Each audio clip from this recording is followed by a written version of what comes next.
Hello, everyone. Welcome to another Live with Kevin. So glad that you are here with me today. And it's the last one of these that we're going to do as a podcast for a few weeks because we're getting ready for our virtual LeaderCon event, which you'll hear more about at some point along the way. But if you are with me right now, you probably would love virtual LeaderCon, a chance to join me and about 20 other experts live for free. You can learn more by going to virtualleadercon.com. But you're here today to hear my conversation with my guest, which we're going to get to in just a second. If you're with us live, I'm glad you're here. Thanks for joining us. Please go into the comment section of whatever social platform you're on and say hello. Tell us where you're located. If you want to do that, that'd be great. Not only would I like to know where you're located, but I'm asking you to do that because I'm hoping that you will contribute throughout the show, which means just imagine that you were joining my guest and I for a cup of coffee around a table. And so you wouldn't just like listen to us. If you had a question, you'd ask it. If you had a comment, you'd share it. If you had an idea, you would offer it, right? That's naturally what happens when we're in physical proximity. But now we're not in physical proximity. So if you have those things, the comment, the question, the idea, the way to do that is to type it in. And so please do that as well, because eventually when you do that, you'll get more out of this conversation. So will my guest and I, and ultimately it will be a better podcast episode. You can see right up over my shoulder here, this will be an episode of the Remarkable Leadership Podcast. And so what I'm going to do now is do the live open for that. So I'm going to give the mark for Marissa so we can shift to what will eventually become the podcast as well. So Marissa, this is for you in 3, 2, 1. If you are wondering about the future of work, the role of AI in that future, and how it will impact your team, your work, and the demands on you as a leader, that's a lot. Well, you're in the right place. We're going to peek into the future today, but we're going to leave you with some specific things you can do today. Welcome to another episode of the Remarkable Leadership Podcast, where we are helping leaders grow personally and professionally to lead more effectively and make a bigger difference for their teams, organizations, and the world. If you are listening to this podcast, you could join us in the future live and actually see us too.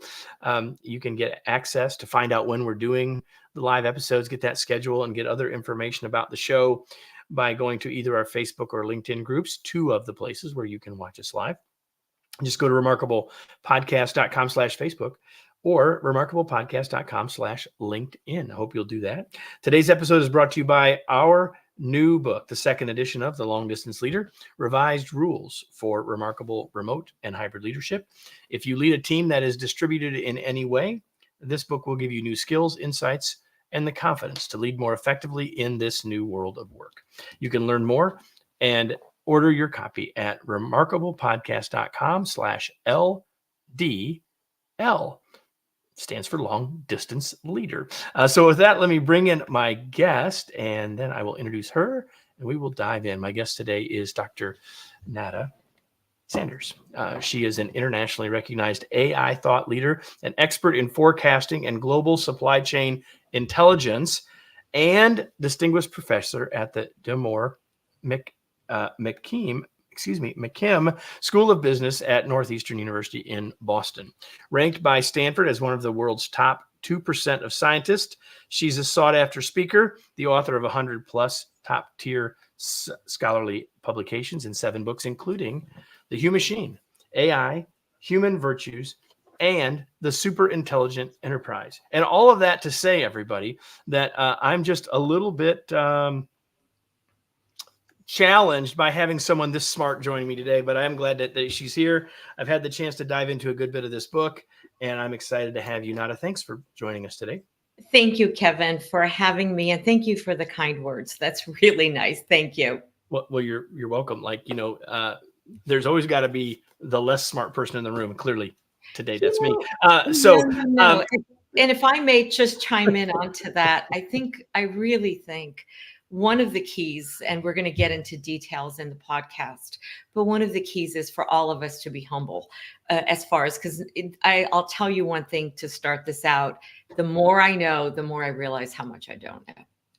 Well, I find that is a sign of wisdom, because there's so much we don't know. And it's those that think they have it all figured out that have got the biggest blind spot. So I think we're in That's agreement on exactly that.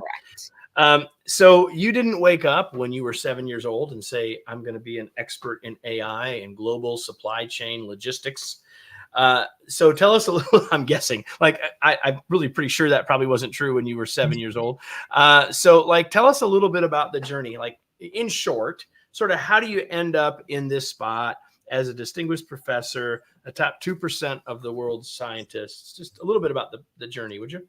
Thank you for asking, and you're absolutely correct. And I would probably say that most of us, I would suspect you as well. I mean, we sort of end up not necessarily where we certainly thought we would be. So what happened is I come from an engineering family. My undergraduate is actually in mechanical engineering, but with the specialty is fluid mechanics. And then my brother and other members went into our doctors. So, and I tried that for a little bit. So I can change this episode to be all about hydraulics and you'd be good to go. Trust me, I'm not going to do that. Possibly. I tried really hard to go to medical school, and it doesn't help if you faint at the sight of blood. So that sort of fell out the window. So, but I do know a tremendous amount about healthcare and about obviously engineering. So what happened is, I think like a lot of people, you go through those years where you're exploring, you're really thinking, what is it that I want to do? And so I took many classes. I worked while I was going to school. And I fell into, PhD program. I started picking up my MBA, which is a very different world from engineering.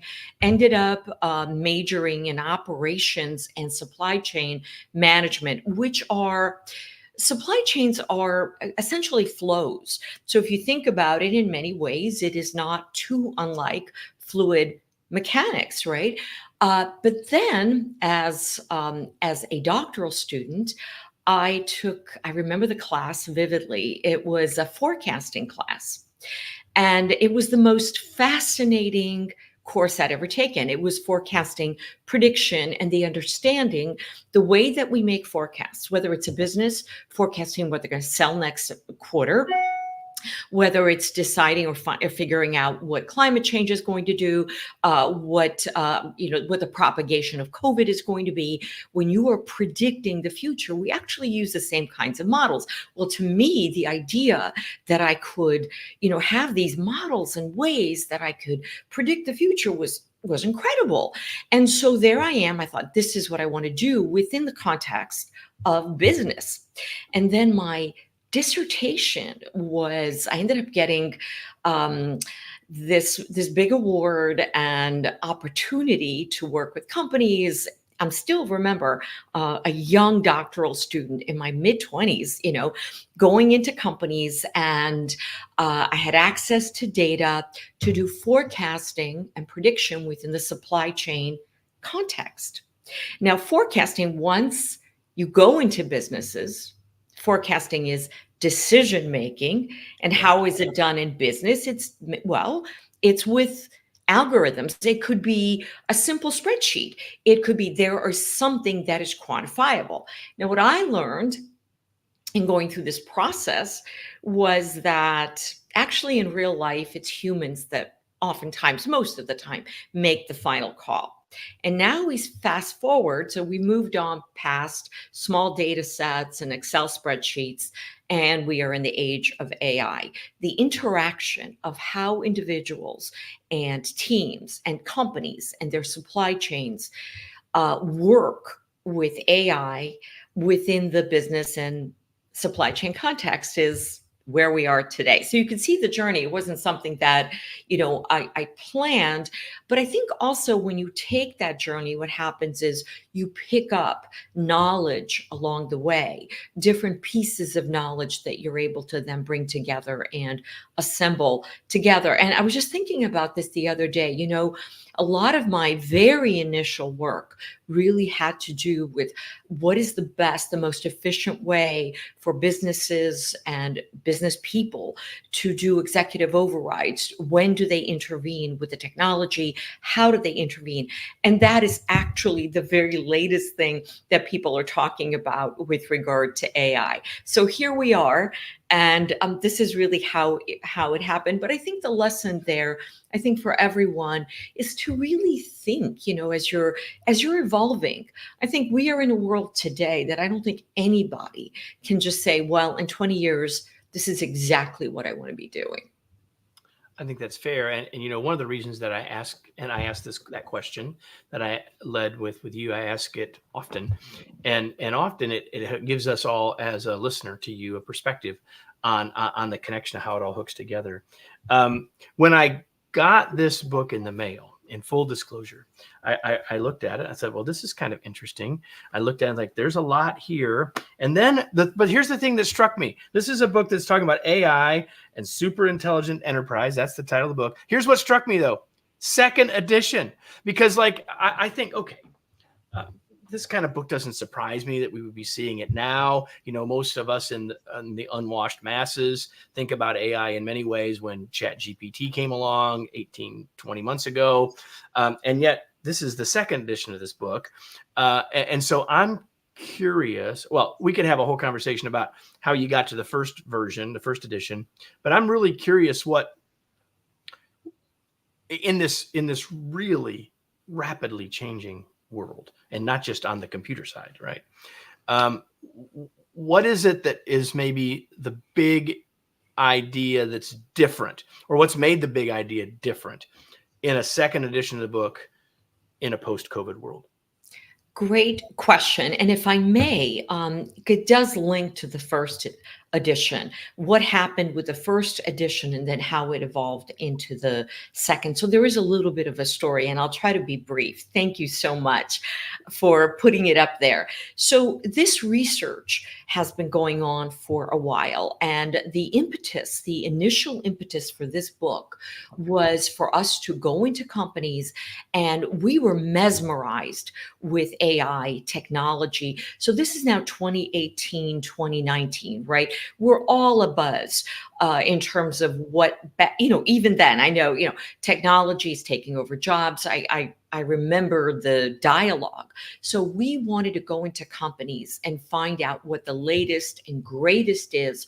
What can technology and AI do for business? So that's the impetus, right? We're going into companies, interviewing CEOs, SVPs, technology leaders. And then what happens, this is the first edition, repeatedly, on repeat, and I'm not exaggerating, every single company said, the secret is people. And so we were really surprised because we're coming into this looking at technology as the awesome thing that we want to see. People, really? Every company said that. It really rested with making sure that the people were integrated, that the technology was wrapped around. Oh, we lost her. Hopefully she's going to be right back. We lost her feed, I think. Hopefully she'll be back here in a second. We'll give it another second or so. Hopefully she'll be back with us, everybody. And we'll, for the podcast, we'll make a connection here.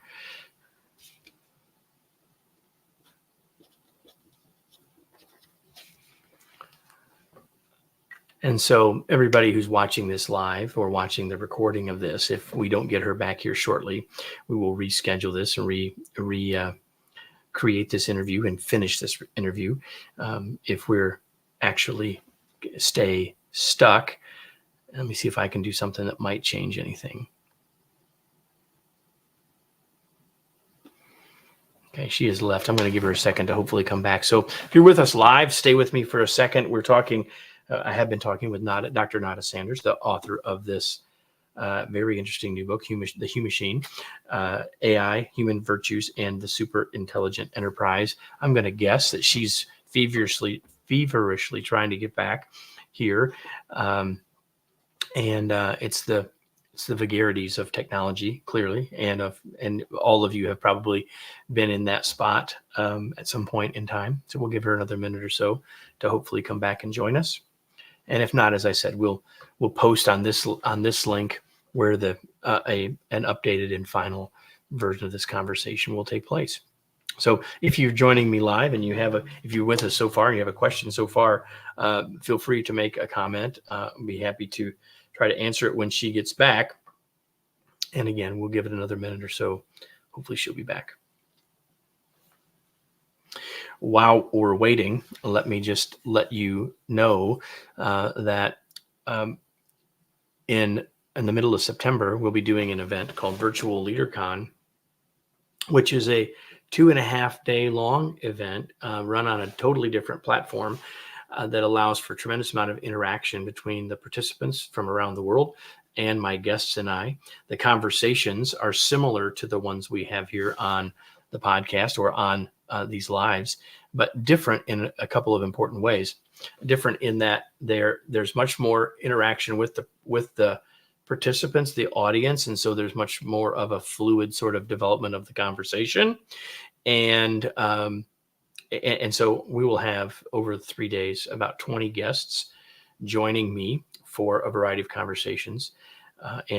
So if you're watching this now, I'm going to encourage you to go sign up for virtualleadercon.com, which is really at this point not what we were expecting to be talking about right now. But since our guest, Nada Sanders, has not returned, I'm going to go ahead and close this live up, and we will make sure we get rescheduled with her to hopefully have a full conversation about her wonderful, in-depth and thought-provoking book, The Human Machine, AI, Human Virtues, and the Superintelligent Enterprise. We'll be back with her at some point soon. I hope that you all have a wonderful day, and we will connect back with all of you, letting you know when this full interview, replacement interview, will take place. Thanks, everybody.